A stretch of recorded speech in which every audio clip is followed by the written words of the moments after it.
You know, with the recent demise of the Royal Train, you often wonder, don't you, exactly what happens to the mode of transport for the British monarchy. I mean, I saw recently, I don't know if you saw this, chums, the fact that the late Queen Elizabeth's cars were being sold off. And you kind of think, wow, why would you do that? Surely they're part of, history and all that. But where do you keep all of this stuff? You see, what you don't realise is when you go around things like Buckingham Palace and into the Royal Mews, you're looking at carriages that are over 150 years old. Of course, they're brought out for things like state visits and stuff like that. That's what makes them so special.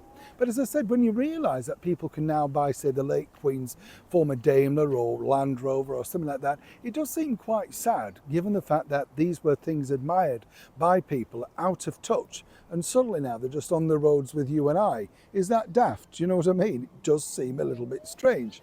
Of course, as many people know, I'm rather upset about the Royal Train disappearing. I think it's a huge mistake, and I think it was a great look around the world. It focused eyes, it created a lot of interest for people at railway stations, but apparently, times move on and governments decide we can't afford it.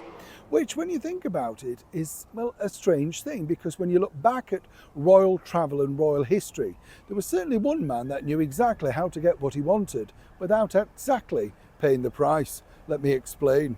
Morning, nice to see you, chums. Thank you so much for joining me today. You know what I mean about, sorry, have a lovely wave. You know what I mean about the travel. It's nice, isn't it, when you see the royal cars go past. I've been lucky enough to be very close to some of them, and you think they glide, they look wonderful, they've got a lovely maroon colour.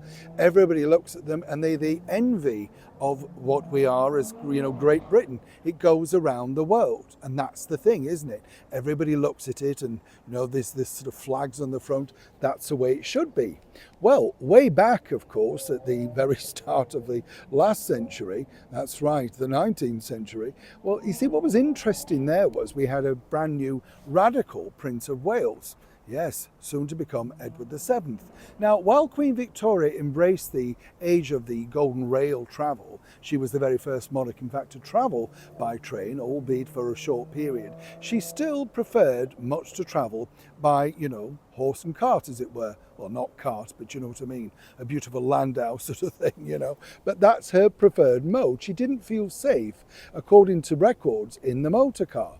Now, the Prince of Wales was totally different, as you can imagine. He might have needed to get away quickly, so the speeding car, however small and short it might have been in speed, was ideal for his particular, shall we say, meetings, to put it politely.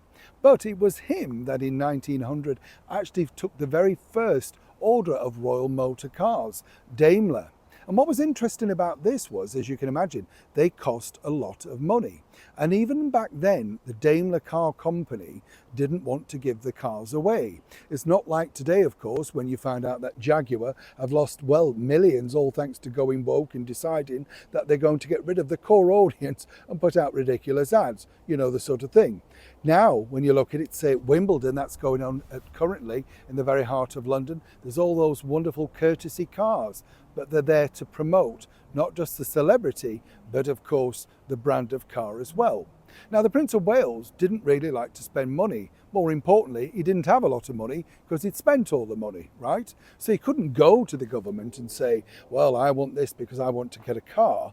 So it was kind of overlooked. But what did happen was, and this is in the records, of course, is the fact that Daimler decided they would bestow one or two, maybe even three cars on the Prince of Wales. Queen Victoria, not keen at all. Clearly, she had no idea what the Prince of Wales was doing. Now, he got the cars, or should we say, complimentary. And by complimentary, he could test them for as long as he wanted. The sort of thing. Now we would call that a freebie, we would call that royal endorsement, whatever. Where I think he was really clever, King Edward, really, was the fact that he foresaw this. He knew that him behind the wheel or being driven in this car would create a lot of interest. So in this newfangled world of, well, photography, paparazzi, photographers, whatever you want to call them, that now decided to follow him around on his instruction, of course, to make sure they could see only where he wanted them to photograph him. Well, they allowed him, or should I say he allowed them, to photograph him in the Daimler. This was duly reported and sales went through the roof. All because, once again, you've got a royal endorsement.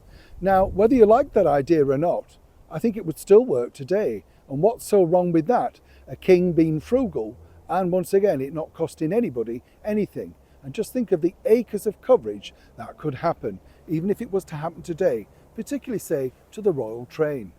What do you think? Neil Sean in the very heart of Yorkshire.